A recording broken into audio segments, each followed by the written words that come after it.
Hello, everyone. Good evening here from Madrid.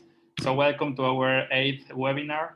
Today we're going to talk about leadership in the new era. So basically, this is the agenda for today. I'm going to quickly talk about the IMIM for those who are new to our community. Then we're going to go to the keynote speak, and we're going to have a Q&A session.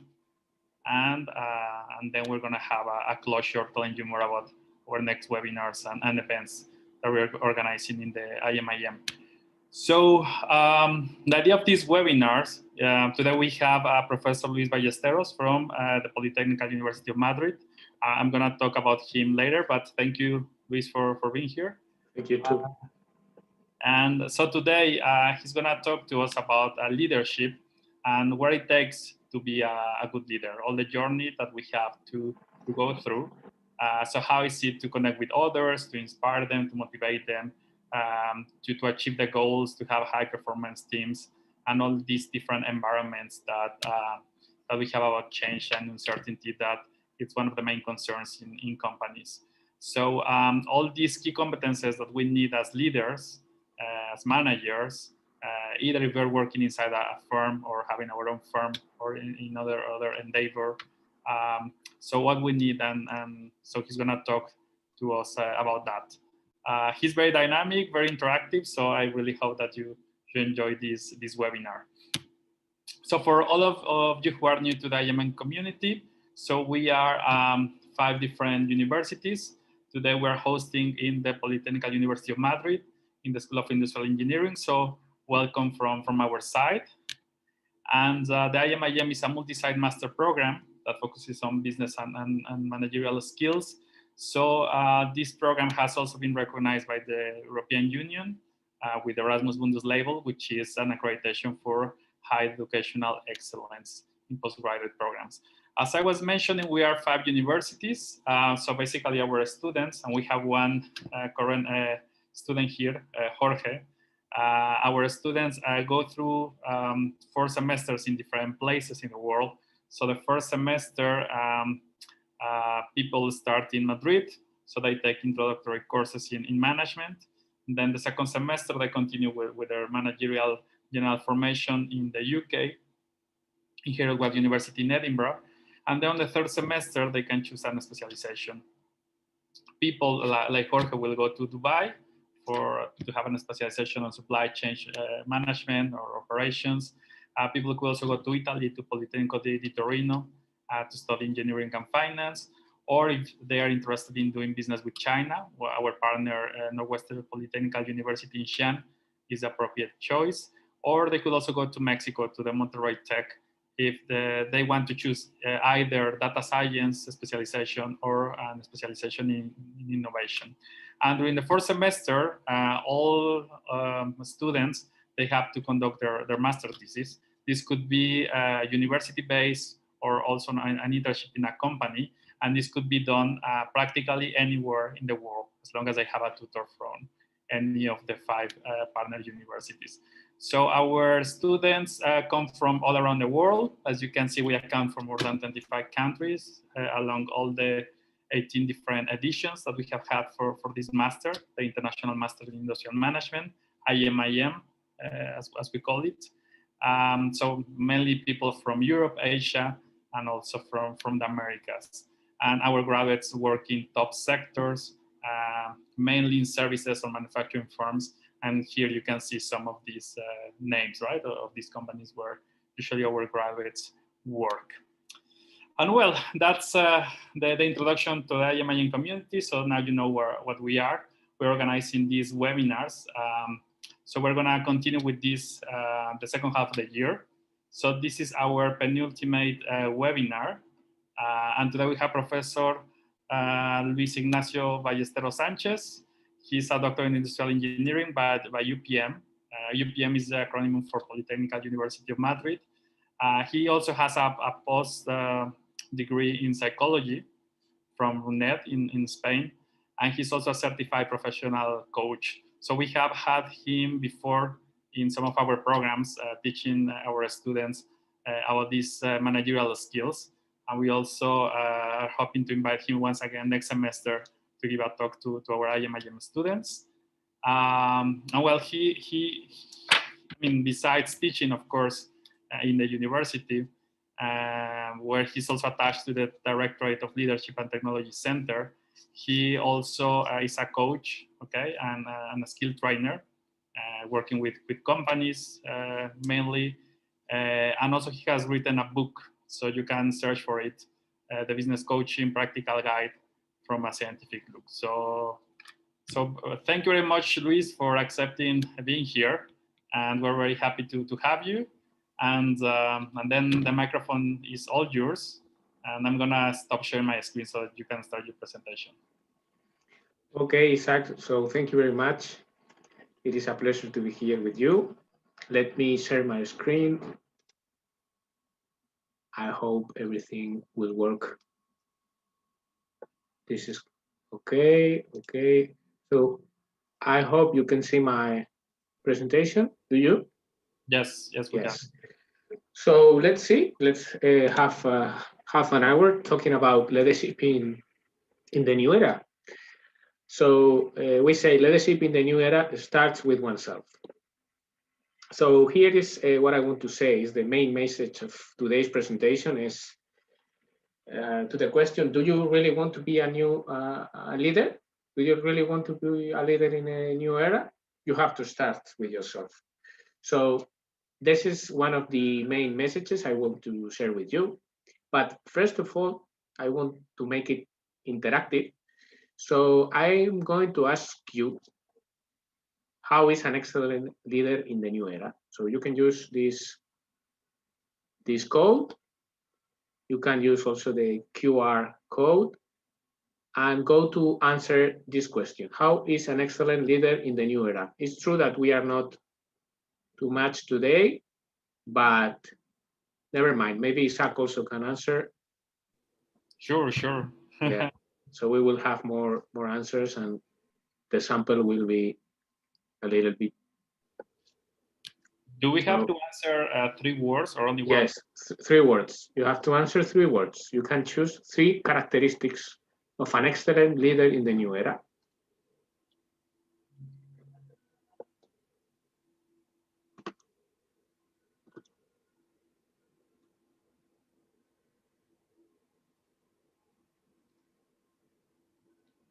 And I want to see.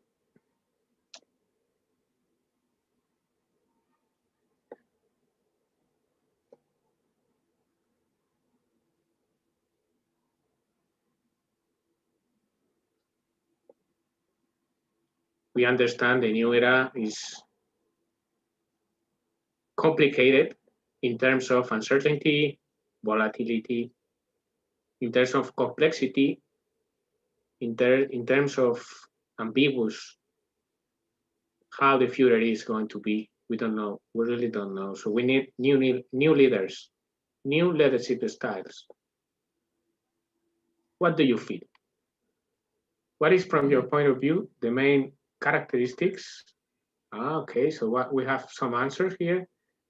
Okay, so it's like empathic. Okay, so we need new leaders that connect with others. So, and you are all agree.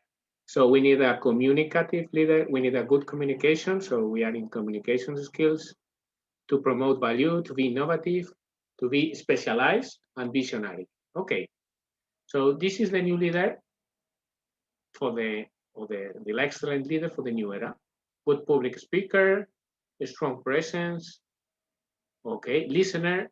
Okay, so my question right now is: the leader is born, or the leader can be developed? What do you think? You think the leader is born or not? I want to listen to you.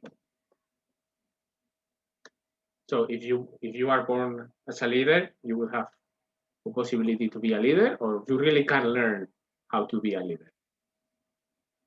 Jorge, Jorge, okay. I think that both options, it depends on the person, but if you are not born with leadership skills, you can maybe obtain them. but there are people that I think that they are born with them. Okay, okay. Thank you, Jorge. Any other answer? Any other opinion? I was listening to somebody before, but I don't know if Diego. Yeah. Elizabeth. Yeah, it's me. Hi, everyone. Hi. Hi. So I think you can develop skills to be a great leader. Yes. You might have some skills that you might born with them, such as, for example, be an empathic person or a good listener. But I think you can learn some skills to improve, to become a really good leader.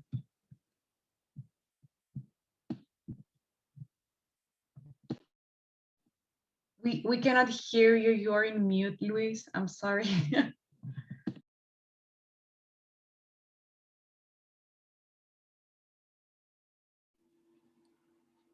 You're still mute, Luis. Sorry, the computer is giving me problems. Okay, so Elizabeth, thank you very much. So this is a good news, I was saying before. Why it is a good news? Because if not, we cannot do anything to improve. So we lose our responsibility. If we think that you really are born a leader and you cannot do anything for becoming a leader, you lose your responsibility. Your responsibility in terms of making decisions to let you improve in your skills. And of course, I have seen a lot of people improving a lot in their personal and leadership skills. So I can conclude that leadership is a skill that can be improved, that can be developed. And how can we develop our leadership skills? What do you think? How? Imagine I want to begin tomorrow to develop my leadership skills. What I have to do?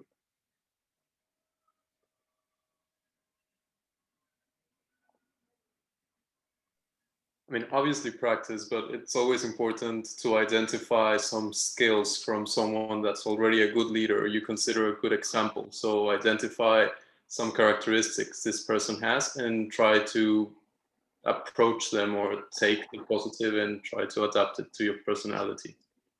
Okay, so Diego is focusing on modeling a person that is doing really well. So maybe I can do like him, and also to practice. Okay, I will share with you the main path, the main trouble, the main way I have found to help people to grow in terms of leadership skills. Okay, so this has been tested before and it is useful because it is working right now. So I'm going to read to the presentation again. So this is the approach I propose to you. Do you want to become a better leader? Do you want to improve your personal skills? Do you want to improve your leadership skills? I offer you this trip. And this is like an onion trip, okay? Like an onion model. So you have to start to begin with yourself. And this is why we have put the name to this speech. So first of all, you need to connect with your self-leadership skills. I call it private victory, okay? First, you have to deal with yourself. Then, once you have dealt with yourself, and this has to do with responsibility, of course, then you can go to the public victory. Public victory has to do with empathy, communication, to be a good listener, as you were saying before, also in the test. And then finally, if I have the public victory, I can also go beyond, and I can try to be a leader for the system. I mean, a systemic victory has to do with learn how to develop teams that works alone. Okay, so this is very important, a very important part, the last part of the onion, but we need to explore, first of all, the inner parts of the onion, because if not, we will try to be a leader of other people and we are not leader of ourselves. This is not possible. So this is my approach and this is what I propose to you. So first of all, strengthen self-leadership skills to achieve your objectives. Once you learn how to achieve your own objectives, it will be easy to you to make teams achieve their own objectives. Okay, so let's go to the first line. Self-leadership skills. For self-leadership skills, it is very important to understand how do we work. And of course, if you want to develop leadership skills, you have to be open to change. This is the first barrier we find. Sometimes we feel that we cannot change. Sometimes we feel that it is dangerous to change, or sometimes we feel fear of a change in our lives because we are here changing our way of behaving with others. So first of all, you have to review like your inner system. It's like your software inside of you. And then to understand how to be your self-leader, first of all, you have to understand this cycle. This is like a self-leadership process that becomes with a motivation to change. So first of all, you have to be open to change. In fact, you have to see the opportunity of changing. Always when we learn, for example, we are changing something in our brains. So we will not learn if we are not open to change. Okay, then in the second step, we have to feel the responsibility and the freedom and the inner freedom in terms of we have to be the player of our lives. We have to have the responsibility of making decisions and to feel the power of creating your own life. Okay, this is valid for professional and for personal life, of course. In the third step, we can see that we have to believe in ourselves. So self-belief gives you the power to feel comfortable with achieving goals. So you will have much more probabilities to achieve your goals if you believe in yourself. If you don't believe in yourself, nobody's going to believe in yourself, okay? So the fourth step, then once we believe in ourselves, is the creativity and vision. So the things are created twice. In your life, if you want to find and achieve objectives, you have to create, first of all, these objectives on your mind. You have to visualize and you have to be creative and feeling the way you will achieve this. This is the fourth step. This is creativity and vision. Okay. So then in the fifth step, we go to the second creation. It is the manifestation of your dreams, the manifestation of your objectives in the physical world. Okay. And this is when you achieve your goals. And if you don't achieve your goals, you will have to review your motivation to change and to review which part of the cycle are you having troubles with. Okay. So I can see, thank you so much. Okay, somebody's late. So let's see some ideas about each of these stages. Okay. First, we have the decision, the responsibility, the inner freedom. Then we have the connection with what we are. And then finally, we have the trip. We have to feel the trip. So the motivation to change comes from different sources. And you can make change at different levels. Okay, and this is very important. Why? Because you can be making changes in your life that are not coping with your real needs. Okay, so you can make, this is like the menu for your change. Okay, I want to become a better leader. What do I have to do? So you can begin with your environment. You can change your environment, you can change your country, you can change your experience, you can change your job, and this will help you, of course, to grow, to learn new strategies, to learn how to be a better leader, because you will learn a lot of things, okay? But you can change also your behavior, okay? You can speak with different people. You can try different habits. You can, for example, start dancing, and then by start with new hobbies, you will learn some social skills also. So you can learn a lot by practicing some behaviors, some new behaviors. But also you can go to a master program, for example, like in me. You can go to learn new skills, new knowledge, and you will learn a lot of things, concepts, and tools that will help you to give your best. Okay, this is another way of understanding and updating yourself. Then we go through the unconscious mind. So if you see at the left of the screen, the 95% of your mind, it is unconscious. So this is very powerful for you to know it, because if not, you will not be able to change deeply, okay? So then if we go to the fourth level, we will see beliefs, values, the things you believe, the things you really are really important for you. You can review this. You can review the way of looking at life. You can review the way of looking at yourself also. And this is very important because you are reprogramming your inner software. And the way you reprogram your software, you will see the world with a different glasses, okay? This is very important. This will change a lot your way of living and the way of working with others.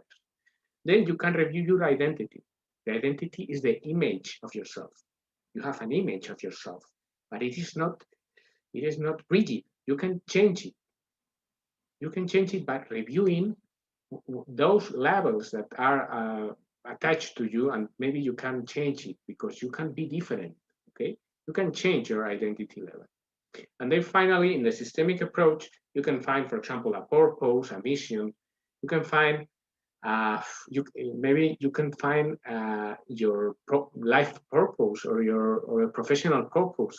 So it is like, it is not only you in the system, but you have a lot of people and you are a piece of a big puzzle, okay? So this is the motivation to change. Also, if we speak about freedom and responsibility, we have to be really aware of our circle of influence and our circle of concern. And I ask you, maybe your thoughts normally are in those areas of your life that you cannot change, or your thoughts normally are on those areas that you can influence? Because sometimes something that you cannot change, it will be making noise in your head.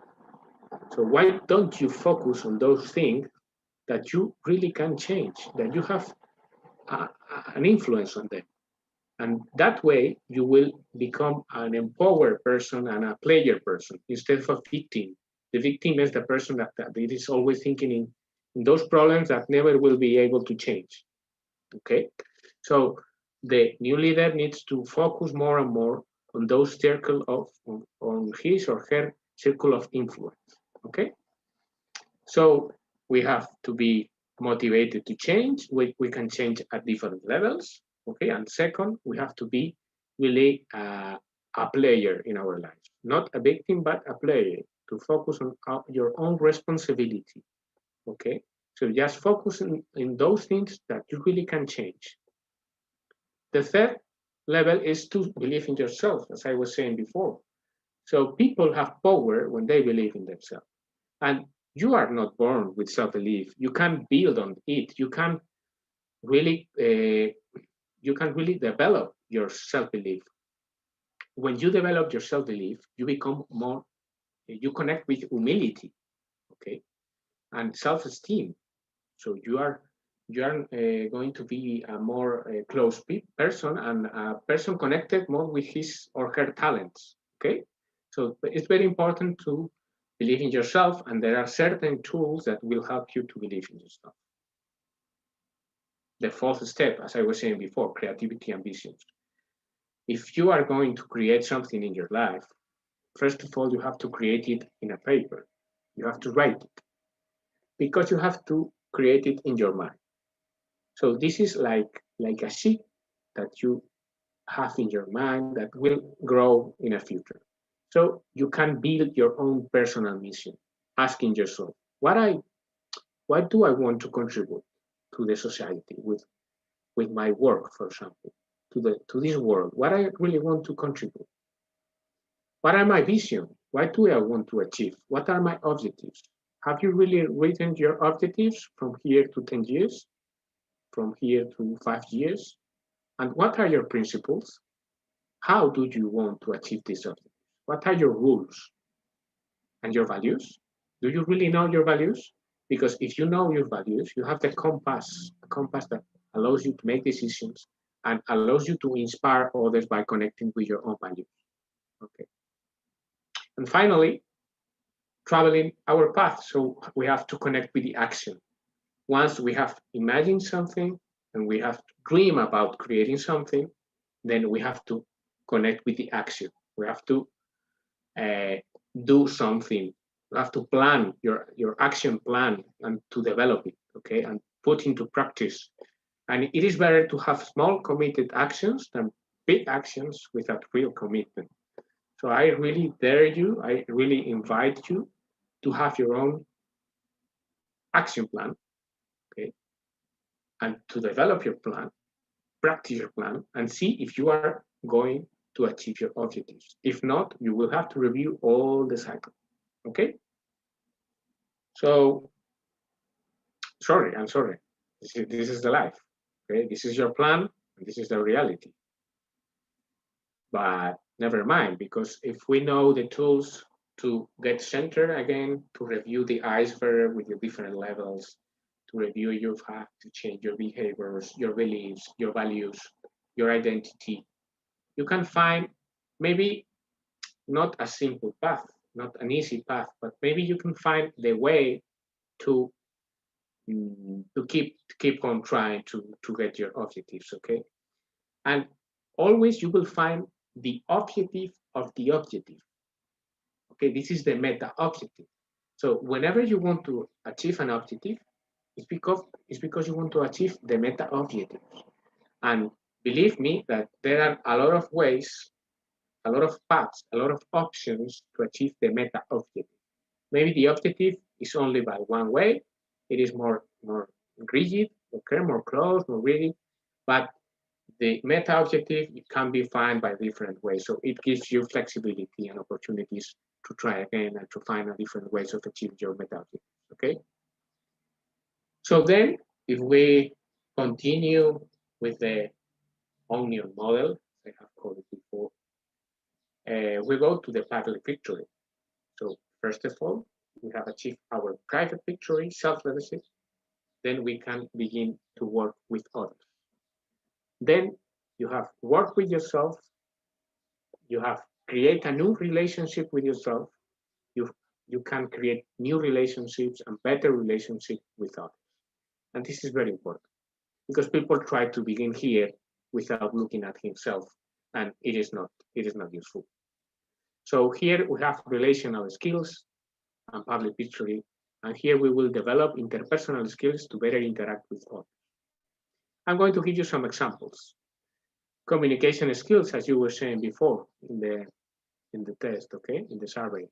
So, of course, to connect with others, you have to understand that you have a purpose, that you can connect by rapport with other people, with motivation. There is a physical and emotional connection between me and you, and we have to develop it all together.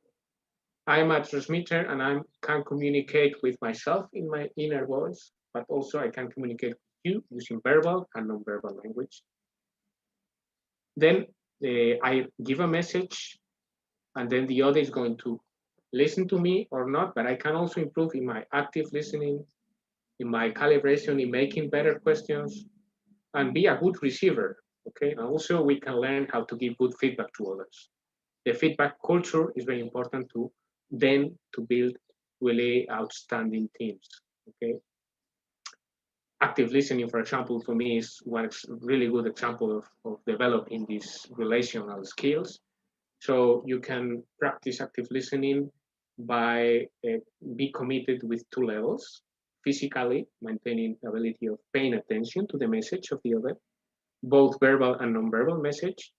And also psychologically, you can practice to show positive predisposition towards the person.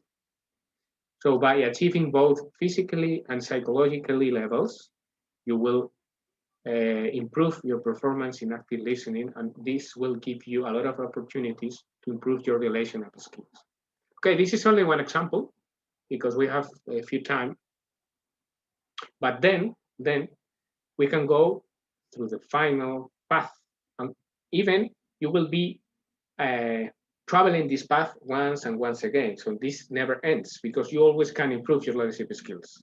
Okay, once you begin, you will not never finish. Okay, so in the final layer, we go through the systemic victory. Systemic victory has to do with the team development skills. So I want to really build high performance teams, outstanding teams, I can do it right now because I have my private picture done, I have my public picture done, and then I will have to learn some tools that will really help me to build this high performing team. Okay. So first of all, what is a team? This is the first answer. A team, it is not a group of people. Okay, no. A team is also a set of people who organize themselves in a certain way, system, to achieve a common goal. So the common goal is the characteristics of a really, really good team. Of course, if we want to improve and create good teams, we have to understand what are the main elements of a team. And we can improve each one of these elements one by one if we want. We can improve the mission. We can create a mission for the team. We can identify or create a vision for the team. And we can do it all together as a team. Okay, this will be much better than doing it yourself. We can connect with our values. We can see what it is important to you, and maybe if we have something in common in our values. For example, maybe in this master, I understand that internationalization is a value for you. And having an international experience, I'm sure of it. Okay, so it is very important to connect with the values of peoples and people. Then to create and to write our common objectives. Please write it. Write it down, because if you don't know what are your objectives as a team, you will be lost. Okay. Then beliefs. What are your opinions of the reality of the others, of the team, of yourself? You can review your glasses of looking at reality, and this will change your perception. Collective emotions, of course. The emotions of the team can be developed, can be improved, can be reviewed. Okay. What are your rules as a team? Your behaviors, your identity, your roles? What are your talents? What can you bring to the team?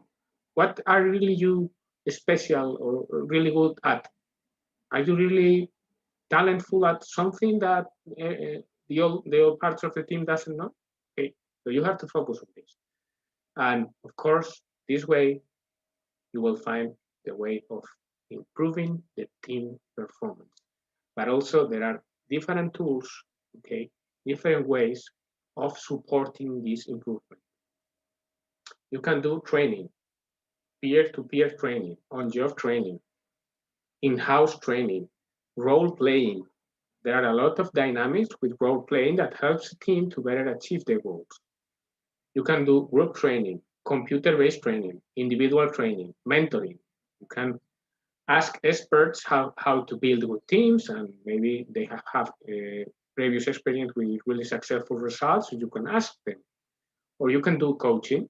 You can use coaching skills or coaching models to help people to define their objectives, to help, in this case, teams to find their objectives, to know what are the limitations or the resources they already have to achieve these objectives. And then you can create options for an action plan. And then you can, in a team, you can create an action plan for a team to achieve the goals you have identified. And this is very useful with coaching, okay? So I'm sorry for being so fast, but there was a lot of slides, and now it's time for questions. What do you think about all the possibilities do you have for improving your leadership skills? Do you have any other question? Do you want to share something, some opinion, some experience that you have had before? Oh. Yes. Somebody, Isaac, you're asking what is OJT, on-job training. On-job training is when you learn on the job. Hello, everyone. My name is Zahir. Can I ask a question, please? Of course. Of course. Thank yes. you. My question is like how we can cultivate the open communication. This is a very big challenge for me, being a leader of my team, to cultivate the open communication, because sometimes because of the hierarchical structure, they are afraid to say something. So what are the best ways to cultivate the open communication between all the team members?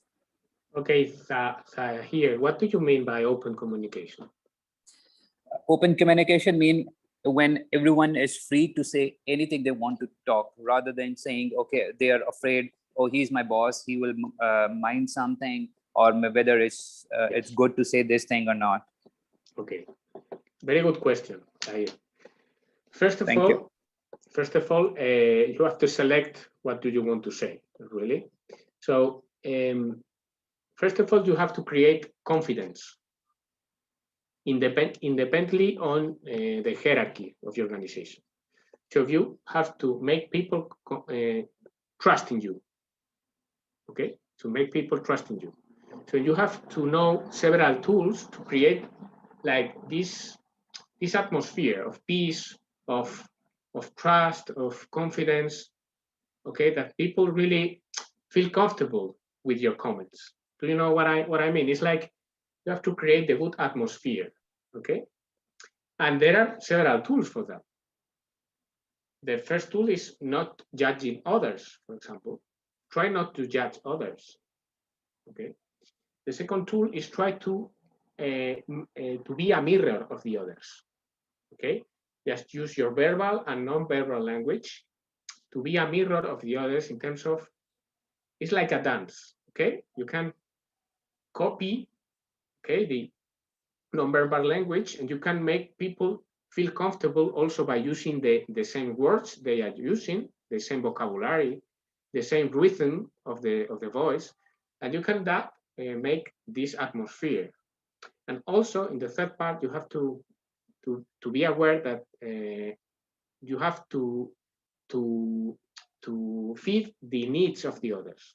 So sometimes when people need to feel the power of being a boss, for example, and you have to respect the hierarchy, okay, you have to understand that you have to make these people feel that he or she is having the power, okay, that your comments, it is not going against the power of the hierarchy, okay, that you are contributing to a better performance of the team.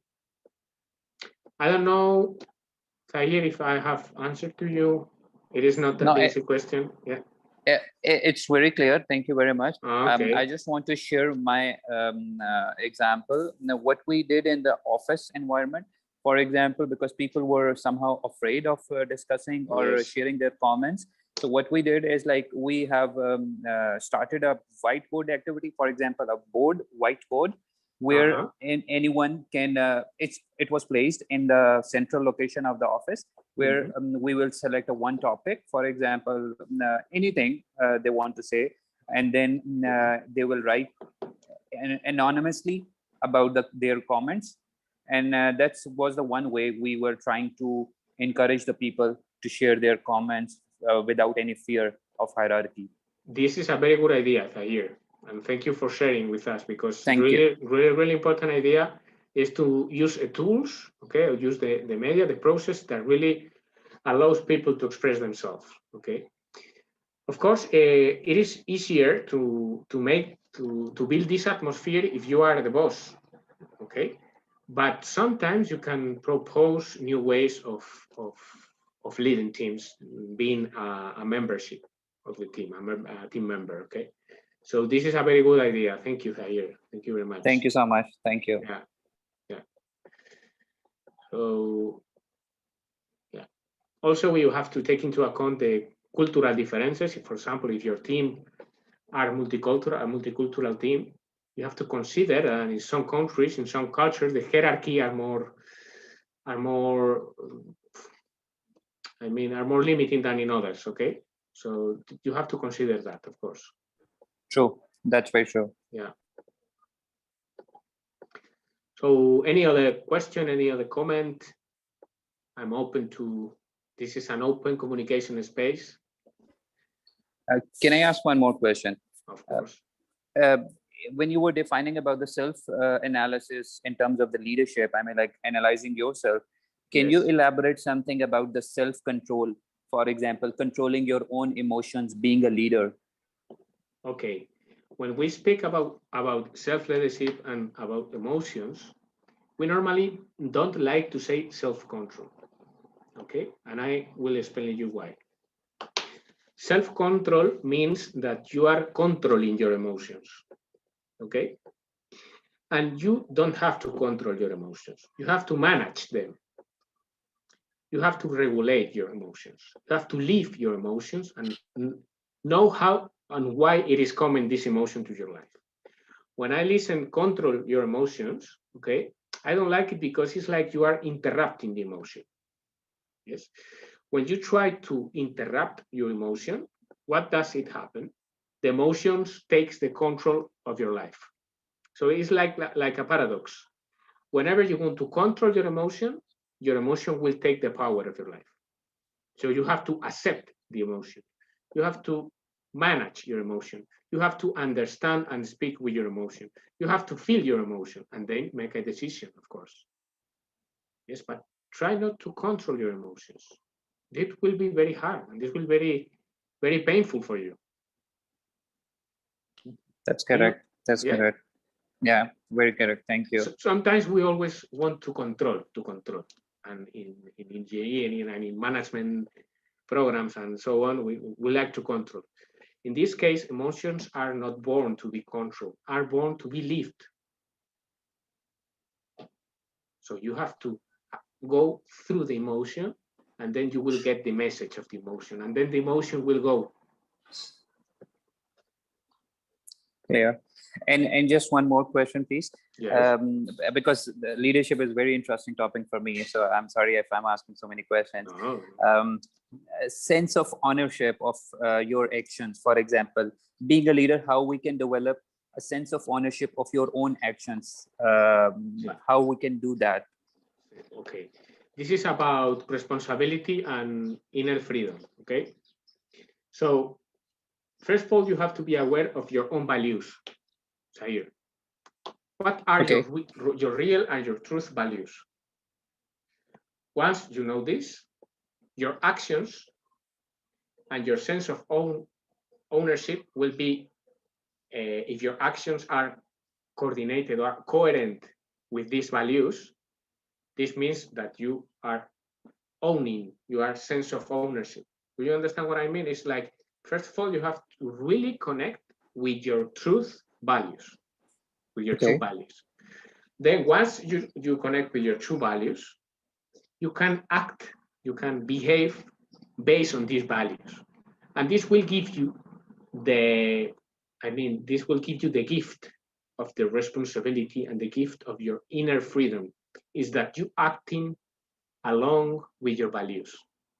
And nobody can say that you are doing anything wrong because you're connecting with your values, with your any inner values. So first of all, you have to know yourself better to really realize what are your main values in life. And then you will behave in coordination, in harmonization with these values. This will give you a lot of self-confidence, and this will give you a lot of inspiring behaviors to others, because others will perceive that you are really connected with your values. And this gives you leadership, like leadership skills itself. Okay, this gives you like the power of feeling yourself inside of you. Yes, sometimes people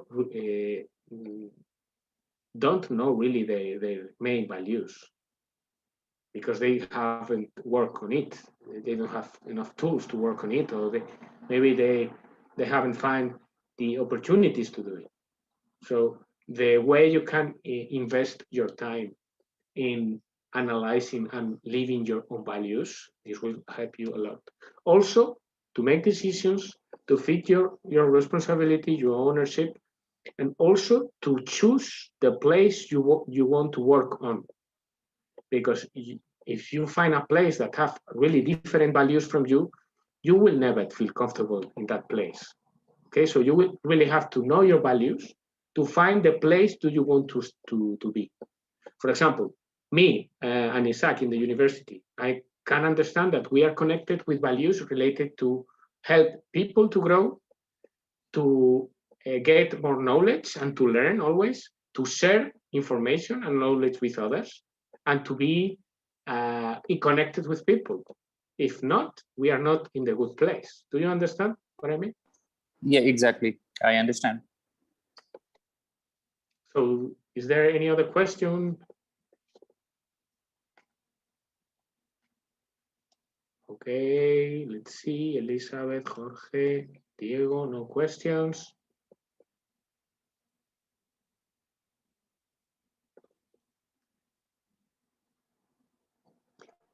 Two possibilities. No questions because no doubts. I have a question for you, Luis, actually. Yeah. Did you go back to your model? I think it was slide 3 or... This one? Yes. So, I mean, I also like all this part about leadership.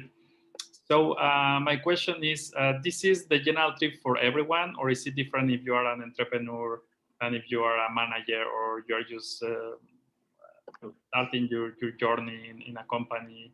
Yes, a very good question, Isaac. This is common for every human. Why? Why? Because it is the way we work. For example, imagine you want, I'm going to give you a very simple example, okay? Imagine you want to drink water. And why do you want to drink water? Because you have a motivation to change. You feel the need of drinking. First of all, you feel like the necessity, okay, the need. And this is the first stage. I really want to drink, okay? This is the first one. The second stage, I can get water from myself, yes or not? If not, I can't do anything. If yes, okay, I will decide where can I get the water, and I will make the decision with my own responsibility to get water for myself. The third step, I really can get this water. It is possible for me. I have legs, I have hands. I can do it by myself. Yes, I feel capable of doing it. Yes, I believe in myself. Okay, this is a quite simple example. Of course, you will be able to, but sometimes in life with other objectives, we don't feel that self-belief. And the fourth, you maybe unconsciously, you will be drinking in your mind before going to drink. You will taste the water. You will see, you will hear the noise of the water in your glass. You will hear it before. Try the next time you feel the necessity to drink, okay, the need to drink, you will see that you are looking, feeling, and listening the water before you go to drink. And finally, you go, take a drink, and you drink. So this is valid for this stupid example, but it's valid for any objective you want to achieve in your life. Sometimes you don't get your objectives because you are not coping with all the stages. Okay. There are several tools to understand how to cope with all these stages. And if you have any objective that you really don't achieve, you have to review why. Maybe the explanation is in the first one or in the second one or in the fourth one, that you are not really using your creativity or your vision of this objective and you are not connected with it. Okay. And the other question that I had, well, I'm not sure if somebody else has, I mean, I don't want to take time. I'm not sure if somebody else has another question. You guys could go ahead. I have one question. Yes, Elizabeth. So, yes, my question is, in the very, very early stage of this cycle, yes, when you are willing, or as you said, you start to feel the need to start learning new skills on how to improve. Yeah. How do you, I don't know, how do you do to exactly know which skill you need to develop? I know this is like very personal. Very good question. Very good question. Yes. How do you know what do you need? Exactly, because as you said, there's many tools. For example, you can start talking, for example, in my case, I'm an entrepreneur. Yeah. So it's quite a lonely place in the beginning. Yeah. And yeah, you look for some advice from mentors. Yeah. But it's true that the feedback depends on your team, and every person in the team is quite different. Mm-hmm. So how to start to say, hey, I need to improve, for example, like Saher said, it's about communication. In my case, sometimes it could be also communication. But So, Elizabeth, this is self-leadership. This only has to do with yourself, not with the team. Motivation to change, what I really need. What I really need as Elizabeth, as a person called Elizabeth, what I really need, why I want to be in entrepreneurship. Yeah, why I want to make a new business, why? And this is how can you know the really needs behind your purpose? Answering difficult questions. those are difficult questions, yes, because Open questions. yes. If we had time, I could start by answering why do you really want to become an entrepreneur? Why do you really want to build a new business? Why? Okay, you're asking me right now? Yeah, or yeah. Okay.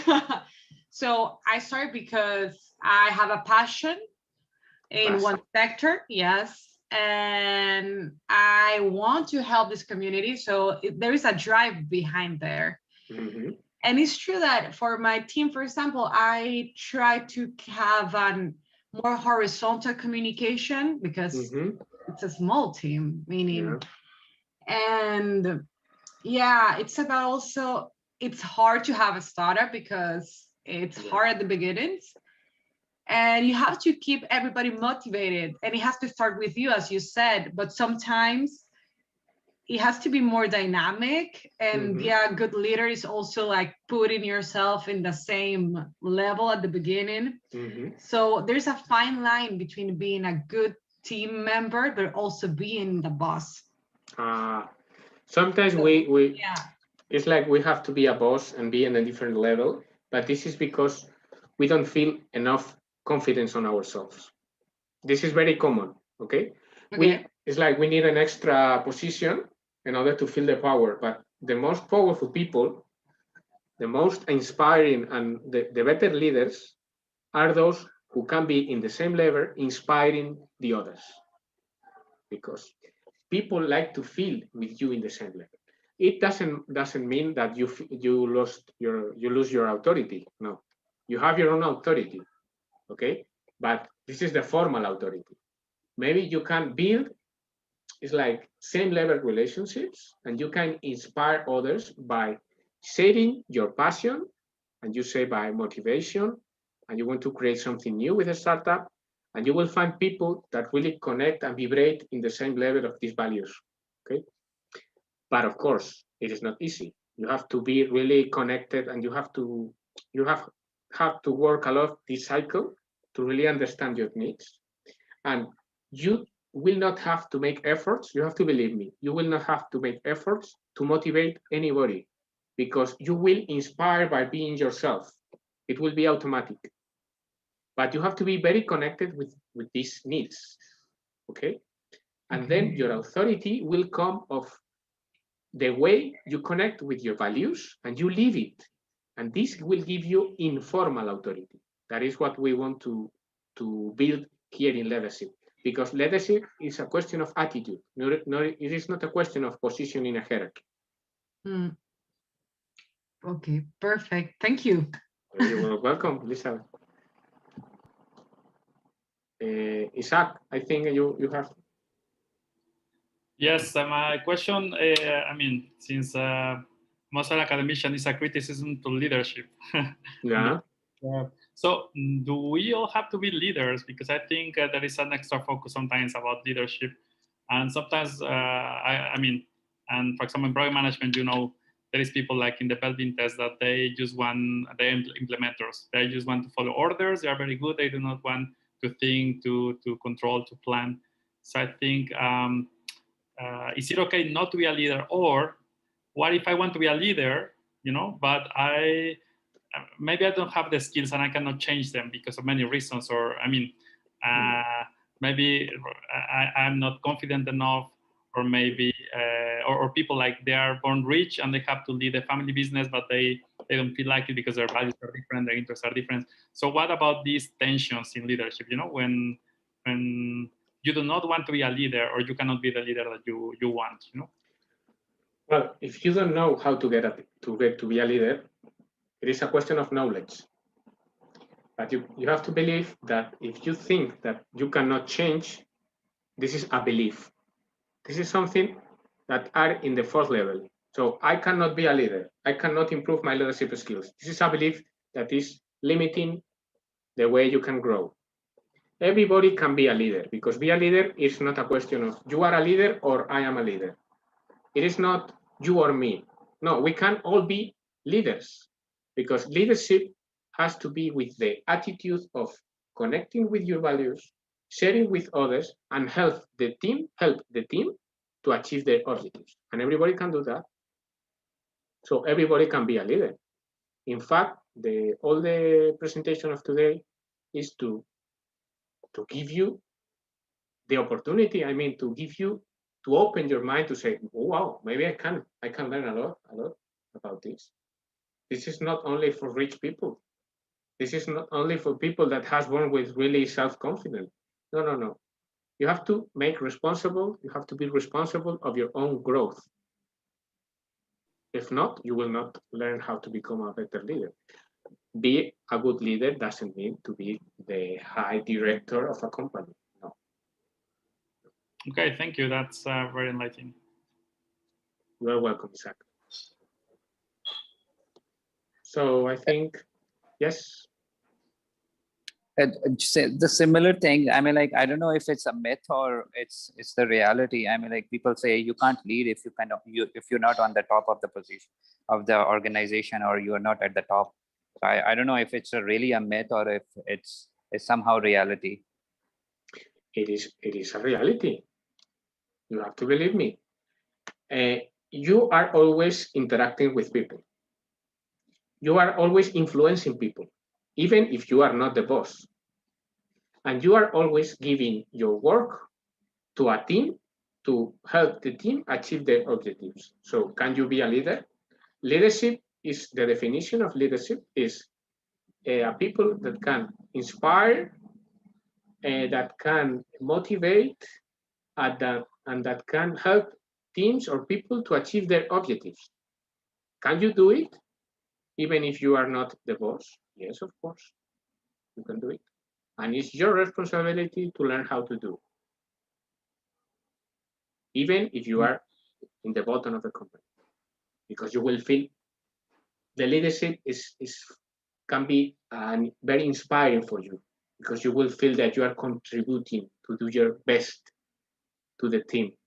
And the best gift of this is that you will not need anything else or recognitions to feel you full of proud of yourself.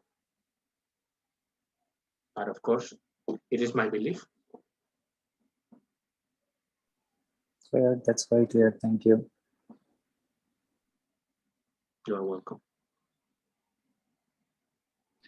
So I think we're approaching the end of the webinar, but we have time for a final question, if there is one.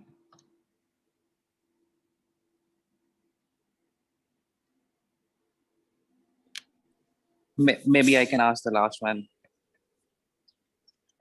How important is the diplomacy for being a leader? Is it really important to be a leader, to have this thing? To have a diploma? Exactly, to be a diplomat. Yes. The diplomas gives you opportunities. Okay. It can help you a lot. No, I think it means, Luis, to be a diplomat, to have diplomacy. Like diplomatico. Yeah, diplomatico, yeah. Like exactly. Okay, I understand. It depends on what do you mean by diplomatic. What do you mean? For example, when you have to communicate your message, you have to see if it's the right timing, if you're using the right phrasing, and whether you have to conceal something or whether you have to explain everything in openly. This is how I understand diplomacy. Yes, you have to use diplomacy in the way you have to adapt your message to the audience, of course. But don't get lost in the diplomacy, because if not, you will become not I mean, you will not be confident. You will not connect. You will not inspire if you are full of diplomacies, full of diplomacy behaviors. So sometimes you can be more, I mean, like a boy, like a child. Okay, not always diplomacy is helping you. You have to take into account the needs, the cultural background of the others, the sensitiveness of others, the sensitivity about the certain aspects, of course. But this is something you have to cope with, and this doesn't give you leadership. This is a basis to build on. Okay, it's alone will not give you leadership. So. And it will come in your beliefs, or it will be in your identity? Sorry? I mean, like, this thing will come in your beliefs and values, or it will be in your identity? Behaviors, okay. Behaviors in the second level. Okay. The way you behave with others. Okay, thank you. You're welcome. Okay, thank you very much, Luis, for this talk. So could I just quickly share my screen? So Yes, of course. A couple of minutes more of everyone. So I think it's good to, I mean, this is a good start for keep thinking about leadership and how can we become better leaders. And I think one of the key messages that you suggested was about believing, right? So I have to believe. I also have to accept that is my responsibility, if I understood correctly. And if I want to change whatever it is, it's nobody else is gonna do it for me, right? So I have to believe it and then do it. Good. So we will invite you in the future. I think more topics like this will be very interesting. But also stay tuned because this semester we're finishing next week with our last webinar.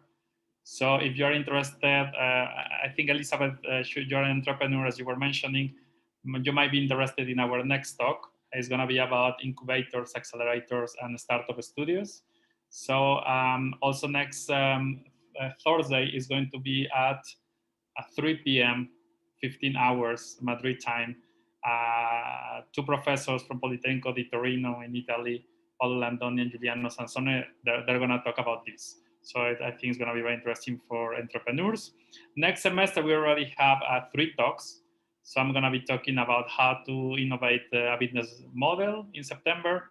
And in October, we have 2 webinars, one by Directorate University, the Edinburgh Business School, about also about innovation, and another one about power skills that are related to engineering management by the Monterrey Tech. So stay tuned. You will receive more information about this in our newsletter. If you have missed our previous webinars, we also have a YouTube webpage. So if you look IEN-UPM in YouTube, you can access the playlist with all the previous webinars.